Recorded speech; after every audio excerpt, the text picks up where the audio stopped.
My name is Elena Markovich. I'm 28 years old. And for 3 straight years, my parents contacted every employer I applied to and told them the same lie, that I had a criminal record. I didn't. I've never been arrested. I've never even gotten a parking ticket. But by the time I was 27, I was sleeping in a homeless shelter, washing my hair in a gas station sink, and stretching a single cheap meal across an entire day. Within a 50-mile radius, no one would hire me. Every week, my father sent the same text message. Come home and apologize. Maybe then I'll make the calls stop. Then one Tuesday morning, someone knocked on the shelter door and said 7 words that changed everything. Your grandmother hired me to find you. Before I tell you what was inside the briefcase she carried, take a moment to like and subscribe, but only if this story truly connects with you. And drop a comment telling me what time it is where you're listening from. I always find it fascinating to see how far these stories travel. Now let me take you back to the town where it all began. A small place called Harlem, Ohio. Population: just over 4,000. 1 grocery store. 1 high school. 1 diner that's been serving the same meatloaf recipe since the late 80s. It's the kind of town where people wave from their porches and everyone notices when a truck is parked somewhere it shouldn't be. The Markovich family, my family, was considered respectable.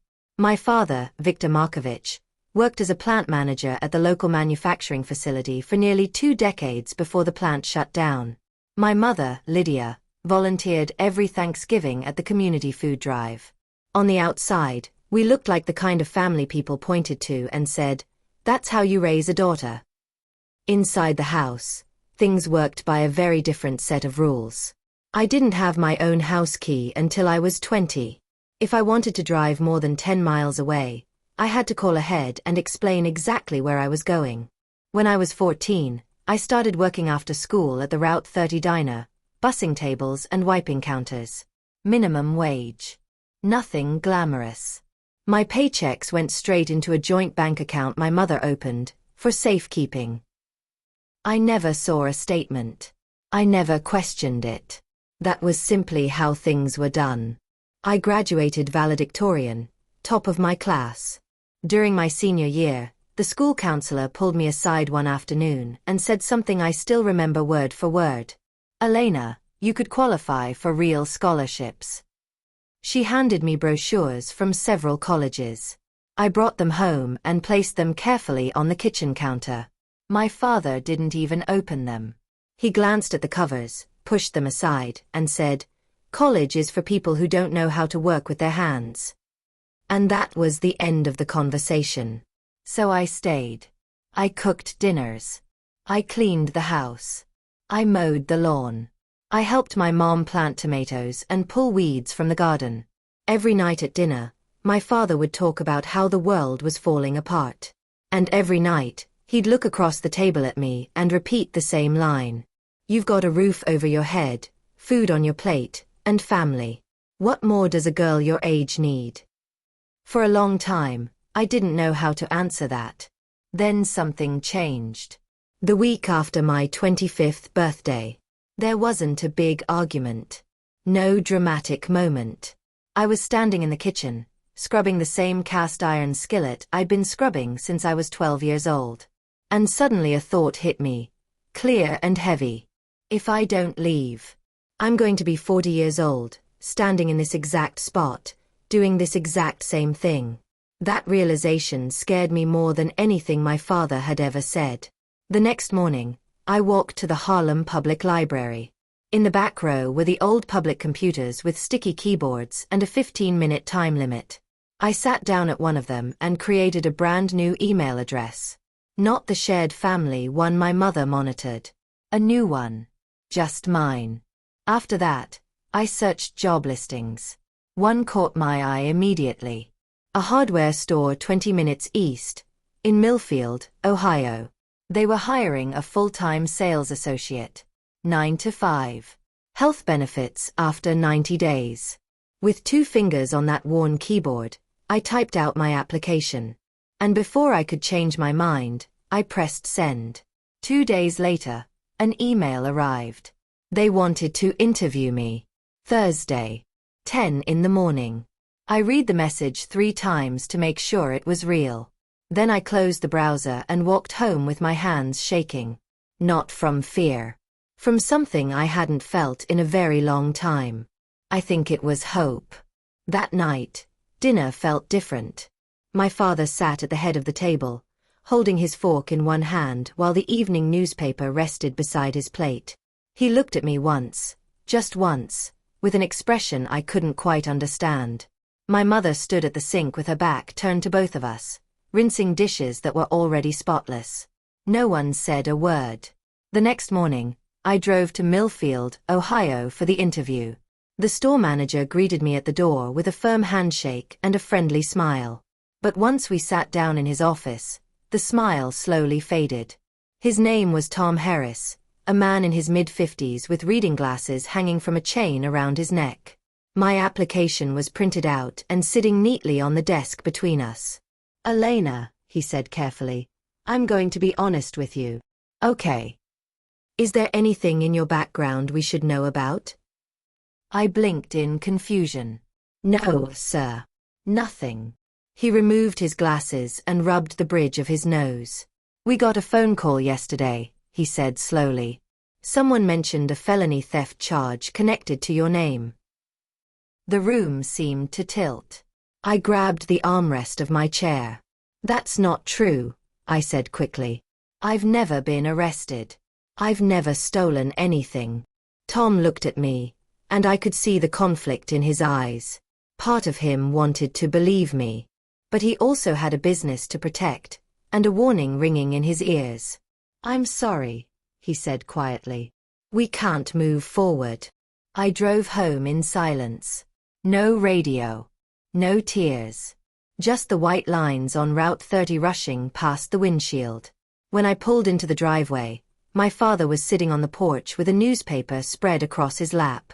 He didn't even look up. "How was your day, sweetheart?" I stood there for a moment, keys still in my hand, staring at the back of the newspaper. He slowly turned a page.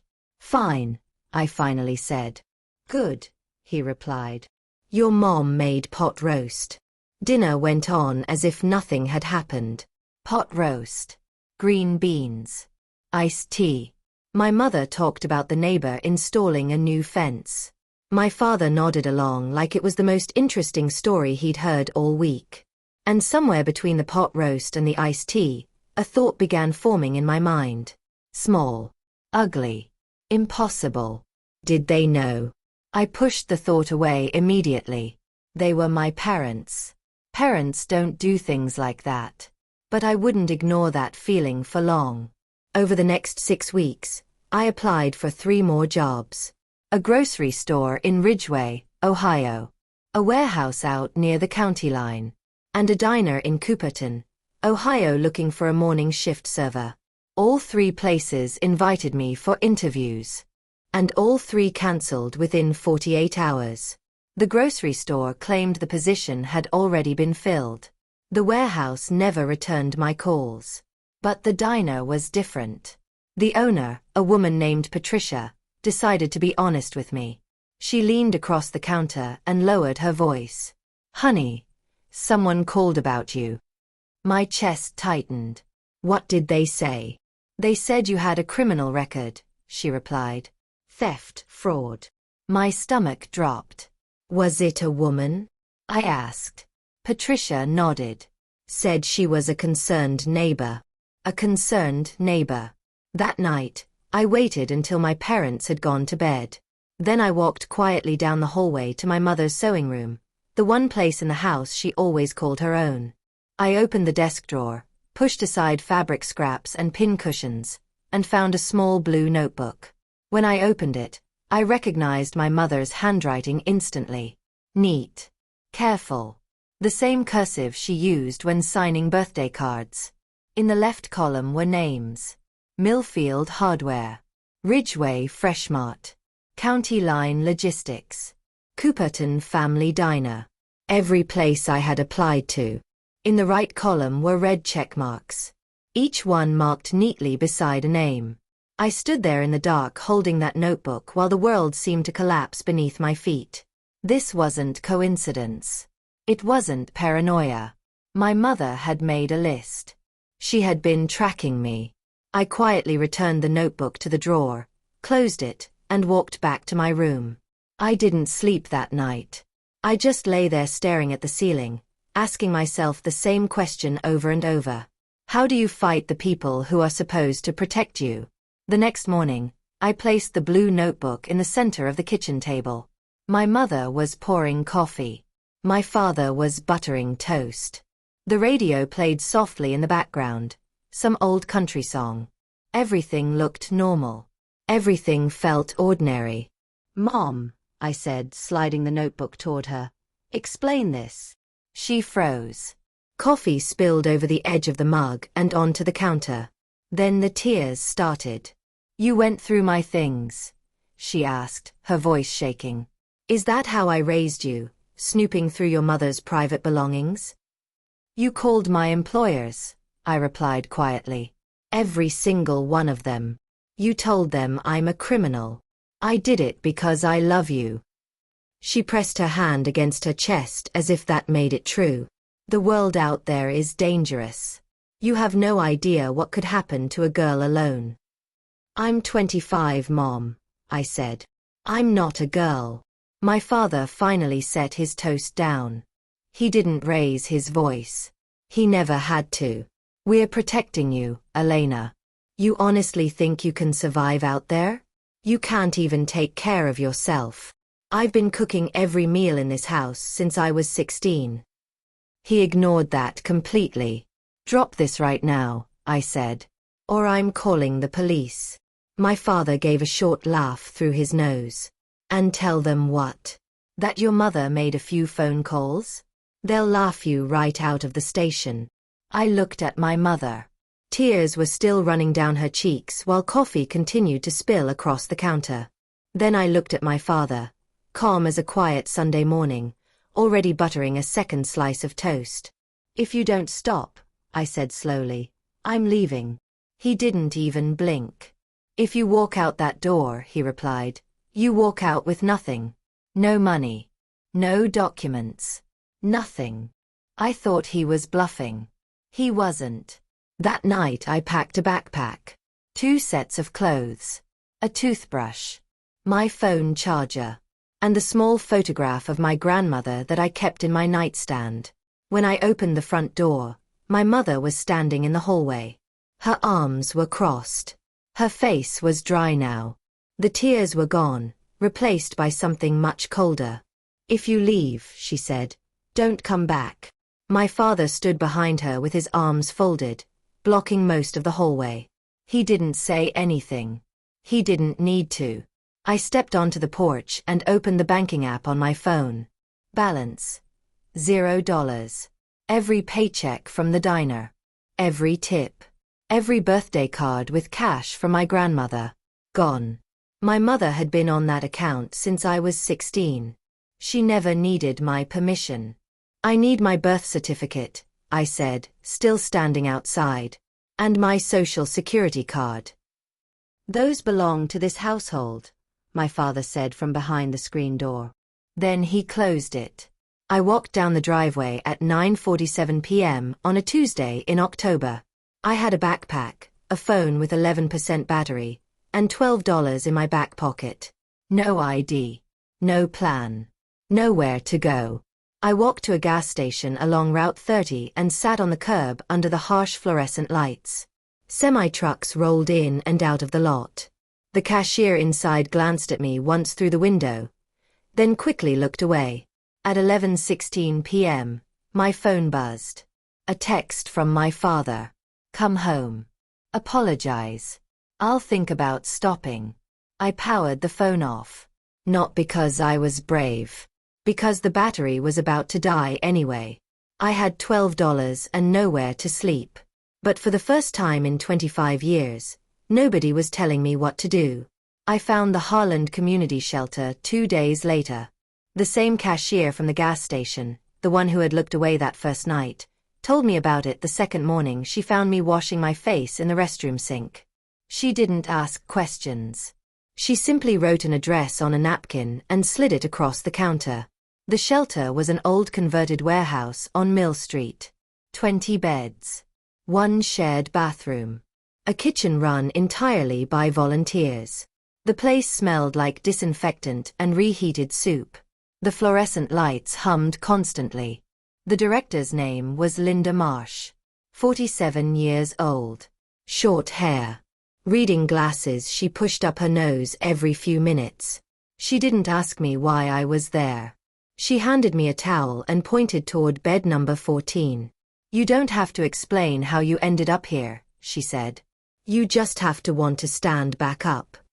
I was the youngest person there by at least 15 years. I started the process of replacing my documents. I mailed the request for a new birth certificate. 6 to 8 weeks, they said. At the DMV, I tried to apply for a temporary ID. Without my social security card or any other paperwork, my application was pushed into a backlog. "Come back in 3 weeks, they told me. Then 3 weeks later they said the same thing again. While I waited, I worked around the shelter. I washed dishes in exchange for an extra meal. I swept the floors. Organized the supply closet. I needed to be useful. I needed to keep moving. And I kept applying for jobs. This time farther away. 30 miles. 40 miles. Places my parents had never heard of. Towns they'd never visited. I told myself distance would fix the problem. If I went far enough, their reach would eventually end. I was wrong about that too. The restaurant was in Granton, Ohio, about 35 miles south. It was a family place.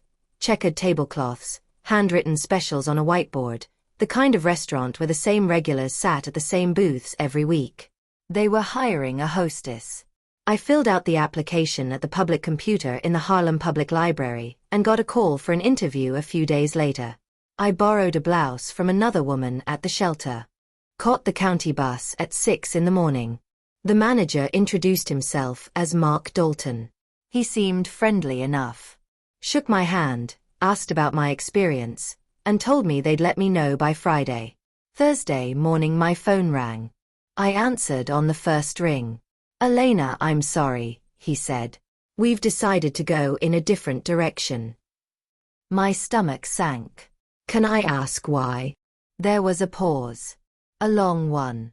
"Someone emailed us a document," he finally said. It looked like a police report. I sat down on the edge of my shelter bed. "A police report?" "Yeah," he replied quietly. An email with an attachment. Looked official. So this time it wasn't a phone call. It was paperwork. A typed document. Formatted like a real report. Sent anonymously to a restaurant 35 miles away. My father had worked as a plant manager for nearly 2 decades. He knew how corporate paperwork looked. He knew how to write memos. How to format documents so they appeared official. He owned a printer. A scanner.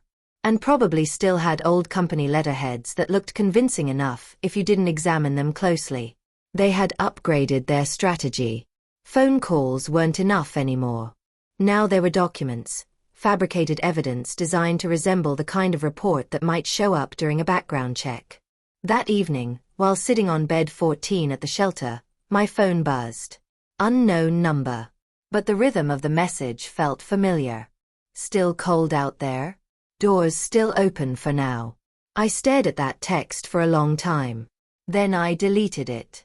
But something else stayed with me that night. 2 days earlier, Linda, the shelter director, had mentioned something in passing. A woman had come by asking about me. Someone I didn't recognize. She had left a business card. At the time, I hadn't thought much about it. Now I couldn't stop thinking about it. My father called the following Sunday. I don't know why I answered. Maybe it was because rain was leaking through the shelter roof above bed 12 and the sound of dripping water had been going for hours. Or maybe I was just tired in a way sleep doesn't fix. "Come home, Elena. Stop calling my employers."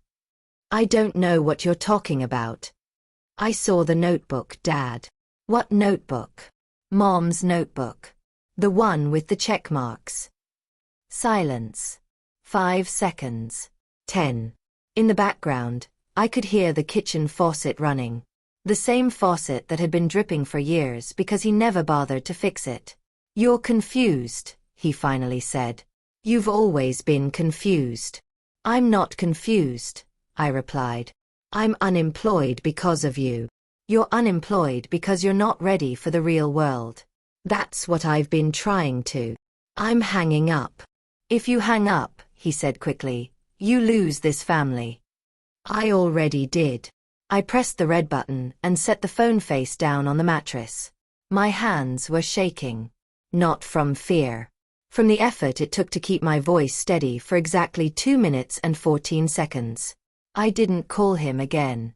He didn't call me either. After that, the contact came only through text messages. Once a week. Sometimes twice. Always the same tone.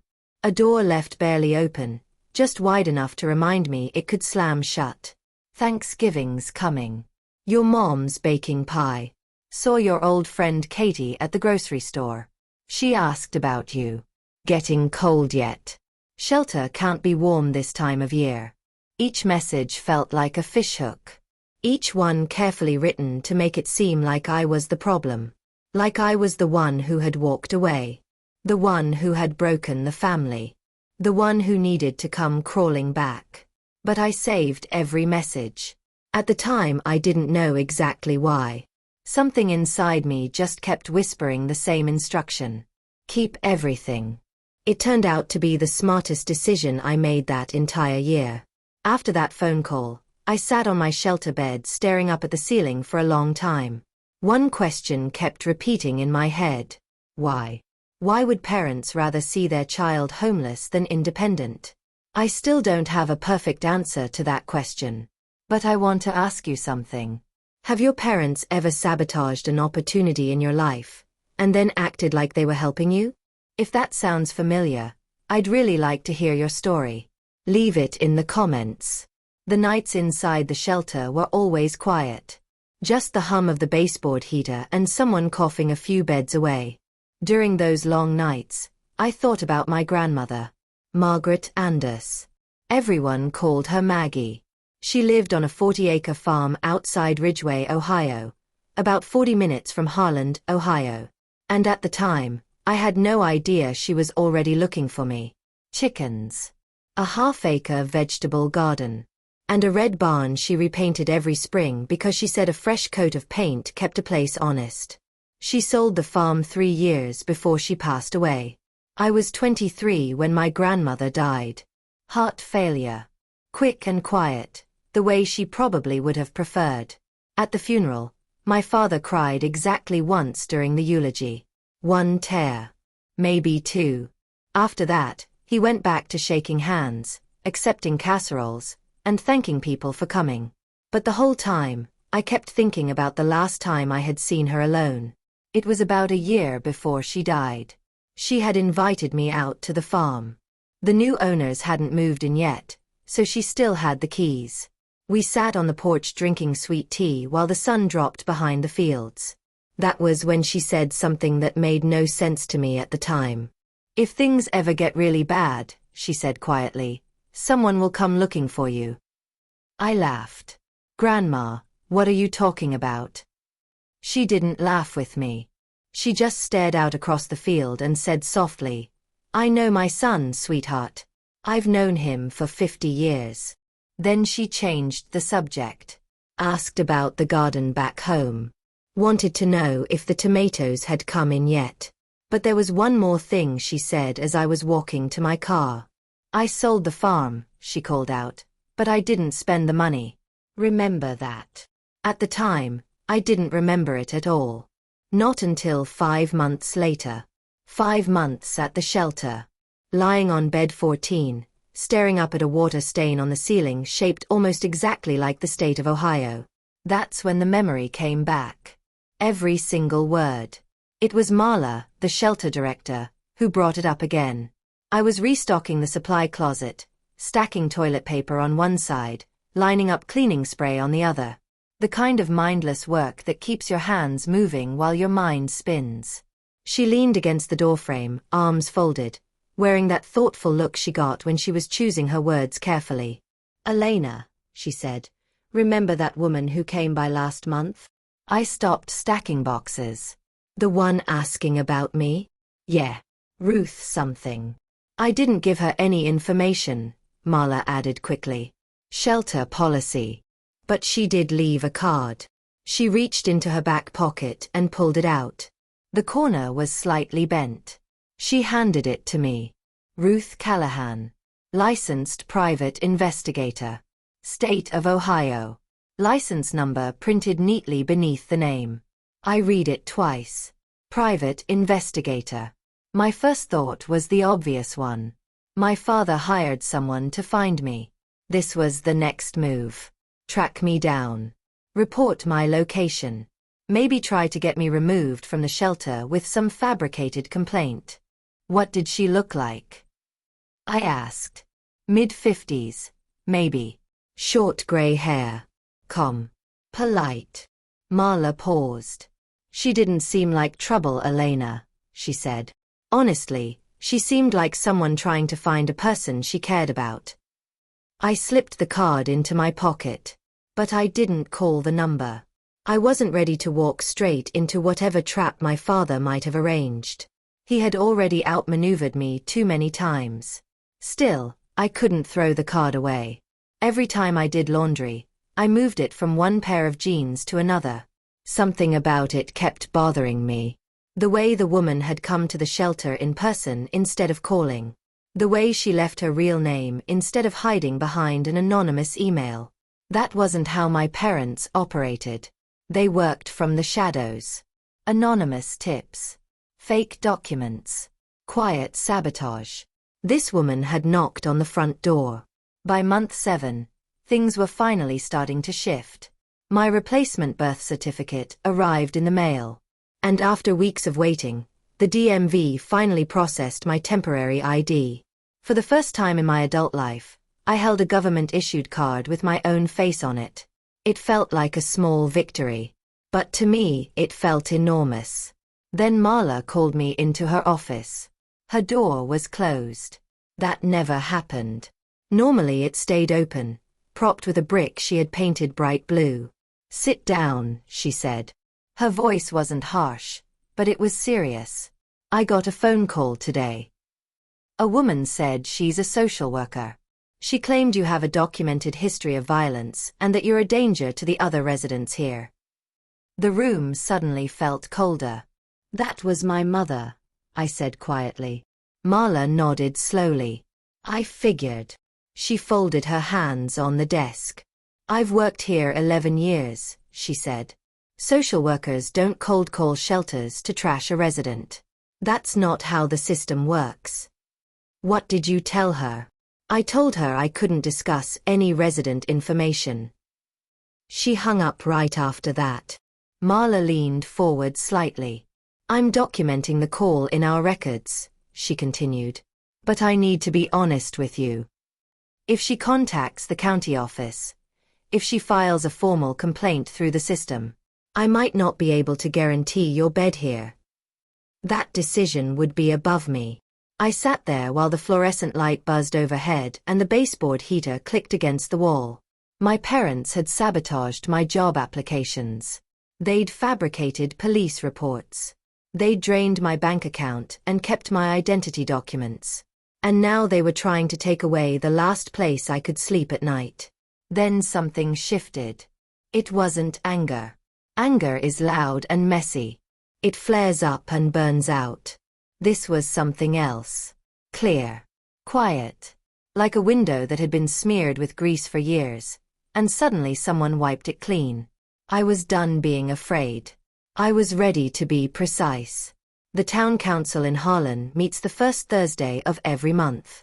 Folding chairs inside the community center. Fluorescent lights humming above.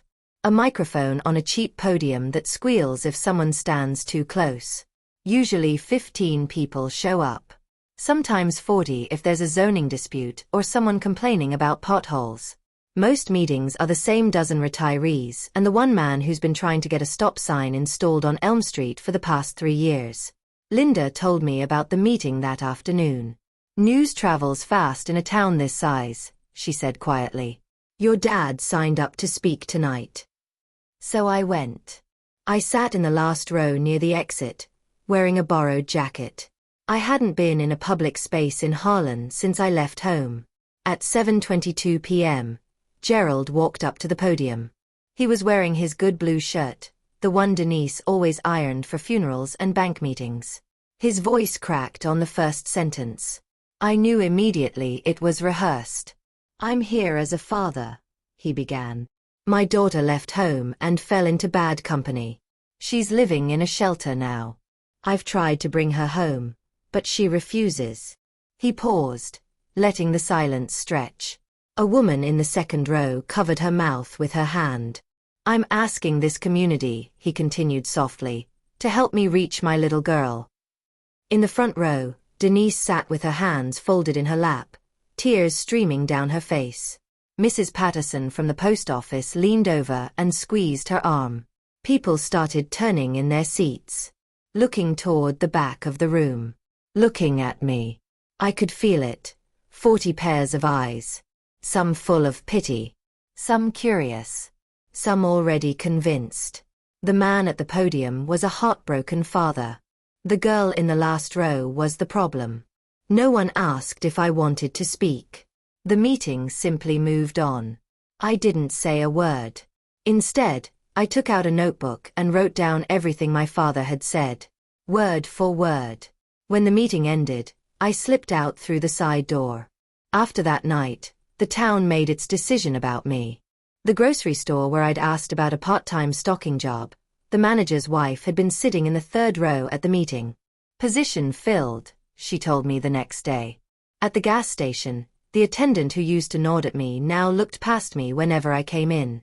Even the shelter started to feel different. One afternoon during lunch, Bob, a retired teacher who volunteered there, pulled me aside. Honey, she said gently, maybe you should just go home.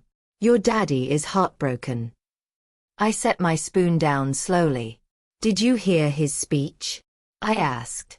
Everyone heard it, she said. That poor man standing up there begging for his little girl to come home. I wanted to scream. I wanted to pull out my phone and show her the messages. Come home. Apologize. Maybe I'll think about it. I wanted to describe the blue notebook with the red check marks. The fake police report. The phone call to the shelter claiming I was violent. But I didn't. Because I had learned something during those 7 months. When your accuser cries in public, nobody listens to the accused. A few days later, someone from a local congregation called the shelter. Not any specific church, just a concerned member of the faith community suggesting a family reconciliation meeting. Linda declined politely on my behalf. The walls were closing in. My parents had turned the entire town into their surveillance system. Every sympathetic neighbor, every well-meaning volunteer, every person who had watched Gerald's trembling lip at that podium. They had all become extensions of the trap. But I kept thinking about something my grandmother once said. Someone will come find you. And I kept thinking about the business card still sitting in my pocket. Ruth Kalin, private investigator. I had nothing left to lose. The shelter was the last wall between me and the street. That night, I took the card out, stared at the number for a long time, and finally made the call. Ruth arrived the next morning at exactly 8 a.m., and Linda let her in. She looked exactly the way Linda had described her. Mid-50s, short gray hair, no jewelry, no wasted movement. A plain navy jacket. A brown leather briefcase that looked older than I was. She sat on the folding chair beside my bed. The shelter was mostly empty. Everyone else had already gone to the day center or out looking for work. Caroline Johansson? She asked. That's me. She set the briefcase on the bed between us. On the leather, written in faded black ink in handwriting I recognized immediately, were 5 words. For Caroline. When she's ready. My grandmother's handwriting. The air left my lungs. My name is Ruth Kalin, she said calmly. I'm a licensed private investigator in the state of Ohio. Your grandmother, Margaret, hired me 10 years ago. 10 years. I would have been 18. She paid a retainer up front, Ruth continued, for a decade of periodic surveillance on your parents. Her instructions were very specific. Ruth paused. And she told me to give you this when the time came. I stared at the briefcase.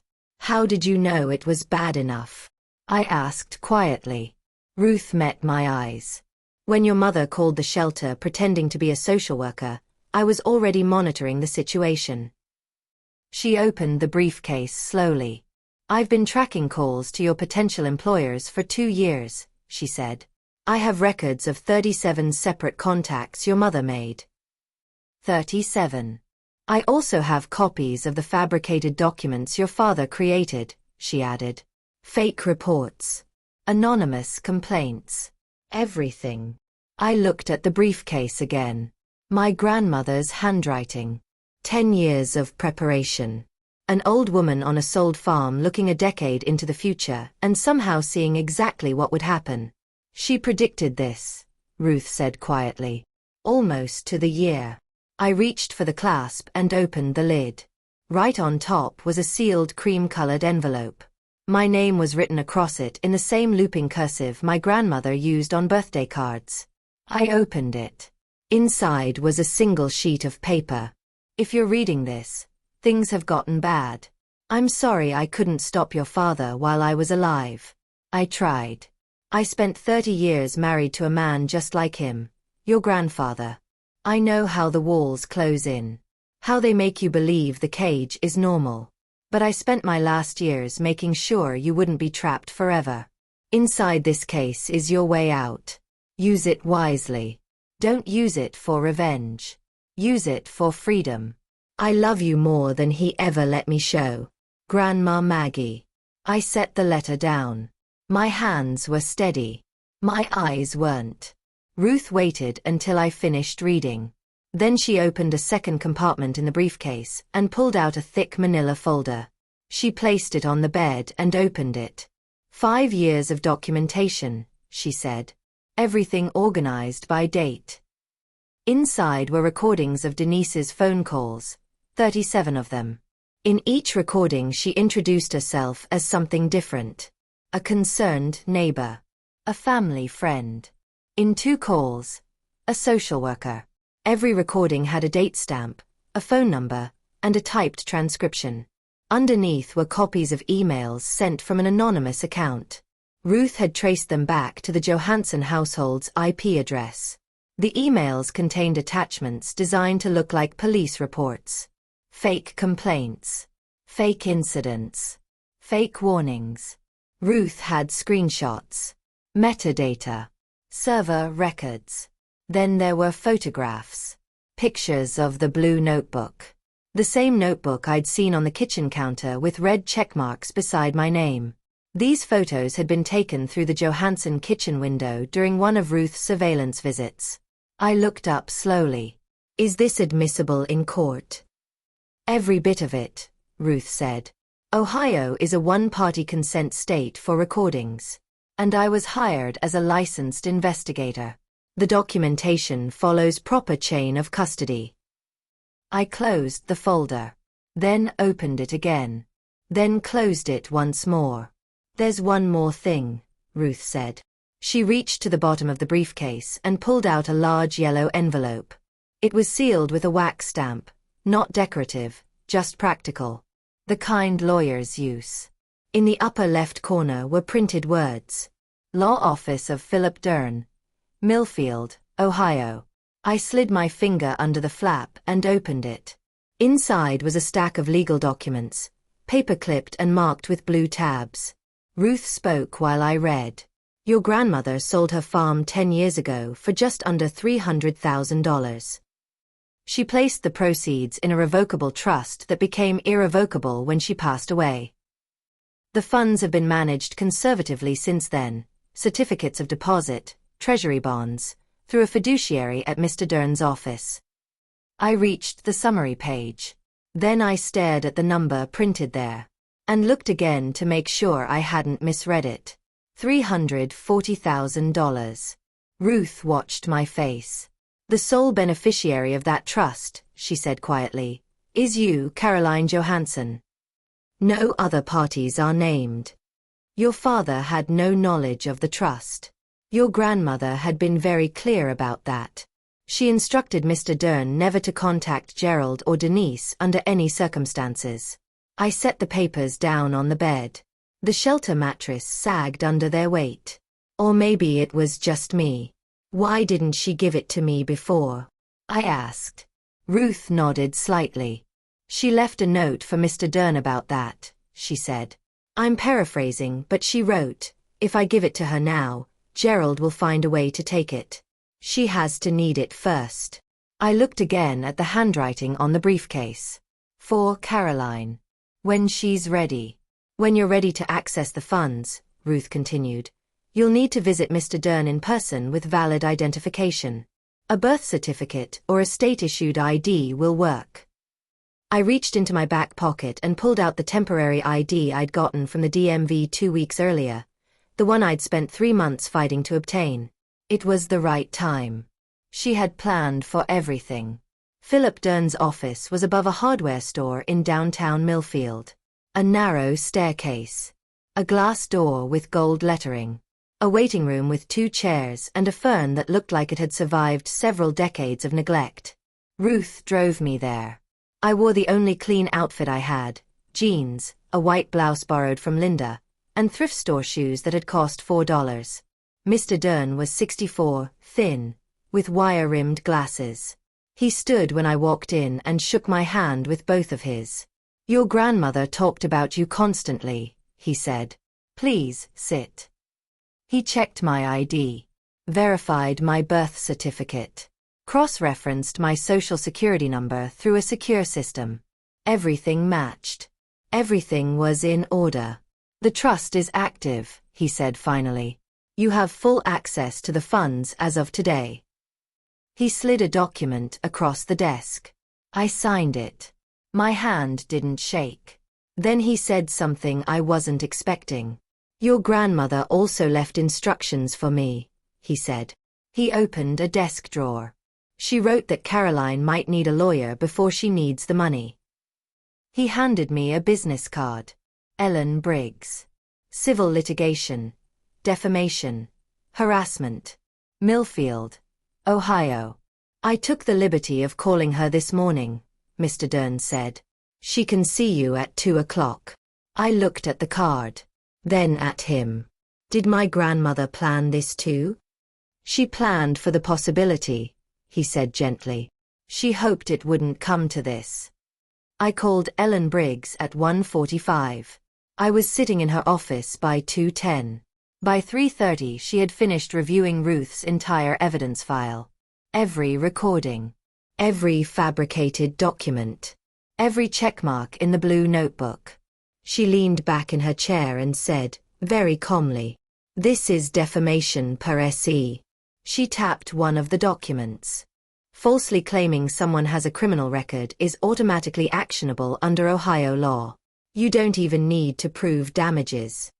She paused. But in your case, we have damages anyway. 3 years of them. She filed the lawsuit that same week. Gerald Johansson was served on Monday morning at 8:15 a.m. A process server walked up the driveway just as Gerald was checking the mailbox. Mrs. Patterson from the post office happened to be watering her azaleas 2 houses down. She saw the entire thing. The envelope. Gerald's expression. The way he stood in the driveway reading the first page without moving for nearly a full minute. Denise was served an hour later at the Harland Fresh Mart. She was standing in the cereal aisle. 3 women from her cooking group were in the store at the time. By noon, half of Harland had heard about it. By dinner, the other half knew too. Gerald called my phone 14 times that afternoon. I didn't answer. Ellen had been very clear. All communication goes through counsel now. At 6:47 p.m., a text appeared on my screen. You're going to regret this. I'm your father. Ellen logged it. Exhibit 47.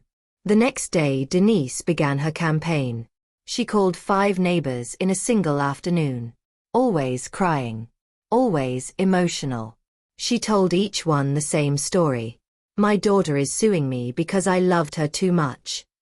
But something had changed. The lawsuit had been filed in county court.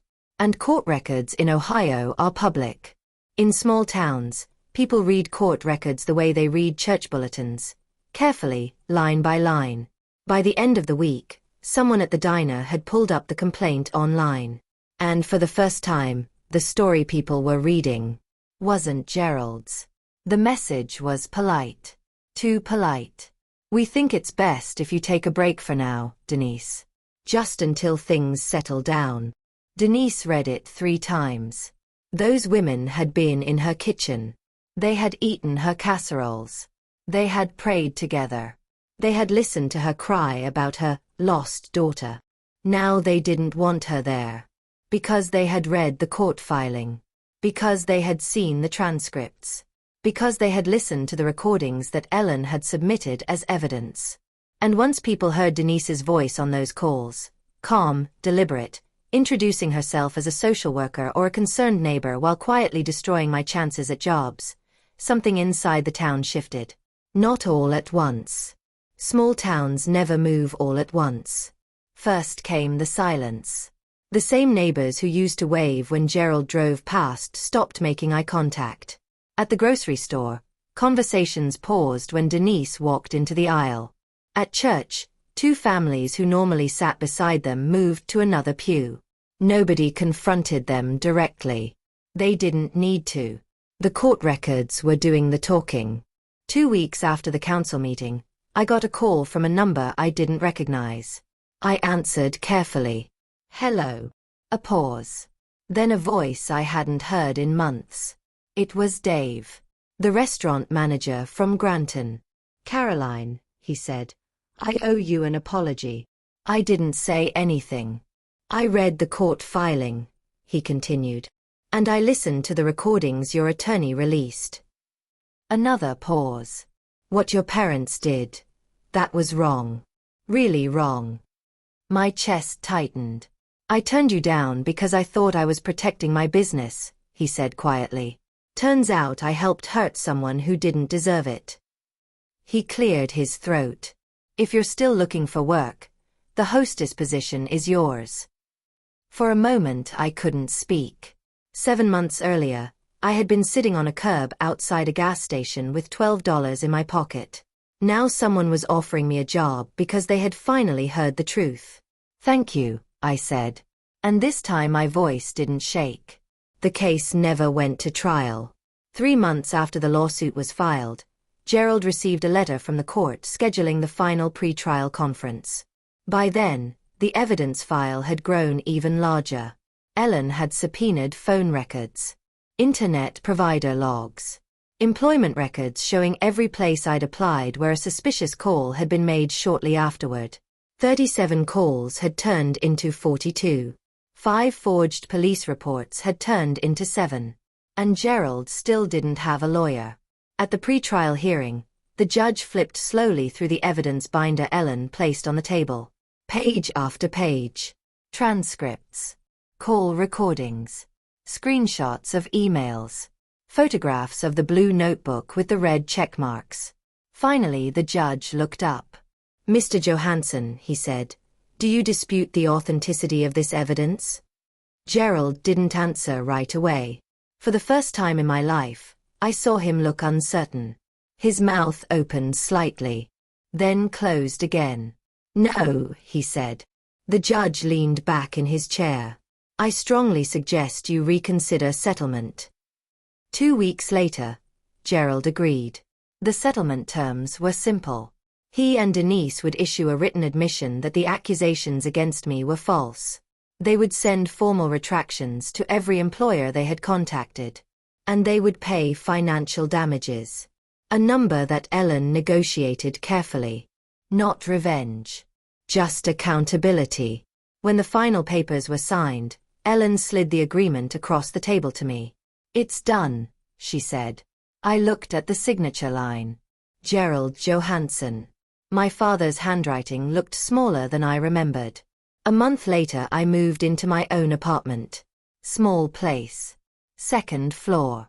2 rooms and a narrow balcony that overlooked a parking lot. But it was mine. Paid for with the trust my grandmother had left me. The first thing I unpacked was the photo of her that I'd carried in my backpack the night I left home. I set it on the kitchen counter, right next to the coffee maker I had just bought. For a long time I just stood there looking at it. At the woman who had seen everything before it happened. Who had spent 10 years quietly building a path out for me. Someone will come find you. She had been right. But the person who saved me in the end was the version of myself that finally stopped being afraid. We can put this behind us. That was the sentence she chose. Not, we were wrong. Not, we're sorry for what we did. Just a quiet suggestion that 3 years of sabotage, lies, and court filings were something you could sweep under the rug like crumbs after dinner. I set the letter on the kitchen table and stared at it for a long time. My kitchen table. It was a cheap one from a thrift store. The surface had a scratch running across the middle like someone had dragged a key over it years ago. But it was mine. I'd carried it up the steps to my apartment myself. The window above it looked out over a narrow parking lot. My car was down there. The used Honda Civic with 140,000 miles. Mine. For most people, those things are normal. A table. A car. A door with a key. For me, they still felt like small miracles. I picked the letter up again. Dad says he's sorry. I thought about the last text he'd sent before the protection order. "You're going to regret this." I thought about the forged police reports. The phone calls to employers. The speech at the town council meeting. Dad says he's sorry. It felt like reading fiction. I folded the letter and slid it back into the envelope. Then I opened my laptop. Not to reply. I wrote a short email to Ellen. Denise mailed a letter inviting me to Thanksgiving dinner, forwarding a scan in case it matters legally. Ellen replied 20 minutes later. Technically not a violation since it was sent to your former address and doesn't contain threats. But thank you for documenting it. Do not respond. That part was easy. I had no desire to respond. The truth is, something had changed inside me during those months in the shelter. Something that took me a long time to understand. Fear had been replaced by distance. Not anger. Just distance. The kind you feel when you pass a house you used to live in years ago. You remember it, but it's no longer yours. Thanksgiving came 2 weeks later. I didn't go to Harland. Instead, I worked the morning at Dern's office organizing case files. Around noon he came out of his office and leaned against my desk. "You got plans today?" he asked. "Not really," I said. He nodded toward the door. "My sister's hosting dinner. Too much food, not enough people. You're welcome to join if you want." It wasn't a dramatic invitation. Just a casual one. But it was the first Thanksgiving invitation I'd received in years that didn't feel like a trap. So I went. There were 12 people at the table. None of them knew my story. To them, I was just Caroline from the law office. Someone handed me mashed potatoes. Someone else asked if I wanted more turkey. At one point Dern's niece asked what kind of car I drove. "An old Honda," I said. She smiled. My first car was a Honda. They last forever. That was the entire conversation. No accusations. No manipulation. No speeches about family loyalty. Just dinner. On the drive back to my apartment that night, I passed the county line that separated Millfield from Harland. I slowed at the stop sign. For a moment I thought about the house where I grew up. The kitchen with the dripping faucet. The blue notebook with the red check marks. The booth at the coffee shop where Gerald used to sit every morning. Then the light turned green. And I kept driving. Because for the first time in my life, I understood something my grandmother had tried to tell me years earlier. Freedom isn't loud. It's quiet. It's a small apartment with a lock on the door. It's a job where no one calls your boss to ruin your life. It's groceries in your fridge that you bought yourself. And sometimes, it's the simple act of not going back. Not, I was wrong. Not, I shouldn't have called your employers 37 times. Not, I forged documents to keep you unemployable. Just, we can put this behind us. Like it was a disagreement about the thermostat. I sat with that letter for an hour. I made coffee. I fed my cat, a tabby I'd adopted from the Millfield shelter and named Maggie, because of course I did. Then I wrote back, through Ellen as the protection order required. Mom, I wish you well. But love does not include sabotaging your child's ability to survive. You called my employers. You impersonated a social worker. You tried to get me removed from the only place I had to sleep. Please respect the court order. Do not contact me again. Caroline. I sealed the envelope, stamped it, and drove to the post office in Millfield. Not Harland, not the one where Mrs. Patterson would see me and report back. Then I went home. My home. I cooked dinner for one. Pasta. Garlic bread. A glass of water. Maggie sat on the counter and watched me eat. It was the best meal I'd ever had. I'm not telling you this story so you'll hate your parents. I'm telling you because somewhere right now, someone is lying in a bed they don't own, staring at a ceiling they can't paint, wondering if wanting a life of their own makes them a bad daughter or a bad son, ungrateful or selfish. It doesn't. Wanting to work is not betrayal. Wanting independence is not disrespect. Walking away from people actively destroying your life is not cruelty. It's survival. My grandmother couldn't save herself. She spent 30 years married to a man who controlled everything. Where she went, who she talked to, what she was allowed to want. By the time she got free, she was 70, living in a rented apartment with nothing but a sold farm and a plan. But she saved me. She planned it 10 years in advance. She hired a private investigator, set up a trust, and wrote a letter sealed in a briefcase, hoping I'd never need to open it. That's what real love looks like. Not control dressed as concern. Not sabotage disguised as protection. Love makes a plan for your freedom, even when it costs everything. I'm 28 now. I work as an administrative assistant in a law office in Millfield. I'm saving for community college. I have a one-bedroom apartment, a used Honda, and a cat named Maggie who sheds on everything I own. And I don't talk to my parents. I haven't closed the door forever. But the key is mine now. They don't get to decide when it opens. Grandma Maggie wrote in her letter, "Freedom isn't free, but you're worth every penny." She was right. Gerald sold the house. He didn't have a choice. The lien Ellen filed meant the $85,000 judgment had to be satisfied before the property could transfer. He couldn't pay. The house on Maple Street, the one I grew up in, the porch where he read his newspaper and pretended not to see what Denise was doing, sold for $168,000. After realtor fees and back taxes, he walked away with just enough to rent. He and Denise moved to a trailer park outside of Galleon, 20 minutes from Harland, close enough to buy groceries at the Fresh Mart, but far enough they stopped running into people who used to wave. Gerald never admitted he was wrong. Not once. And he told his new neighbors the same story he told the town council. My daughter was brainwashed by a lawyer. He'll probably tell that story until the day he dies. But Denise did something I didn't expect. Ruth told me months later during one of our occasional phone calls. Denise had started seeing a therapist on her own, without Gerald knowing. She told the therapist during their third session, "I think I did something terrible. I don't know what to do. I'm not ready to forgive her. I may never be. But I can hold two things at once. The woman who called 37 employers and lied about her daughter. And the woman who finally sat in a chair and said the truth out loud. People are complicated. Even the ones who hurt you worst. But complicated doesn't mean you owe them access to your life. Healing doesn't require reconciliation. And sometimes, it just requires distance. That's my story. If you made it this far, thank you. Not everyone has a grandmother who plans a decade ahead.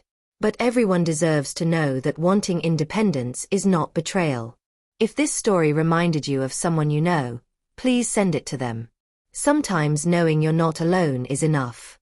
Hit like if this resonated. Subscribe if you want more stories like this. And if you want to hear what happened when Denise showed up at my workplace 6 months later, that story is linked in the description below. I'll see you there.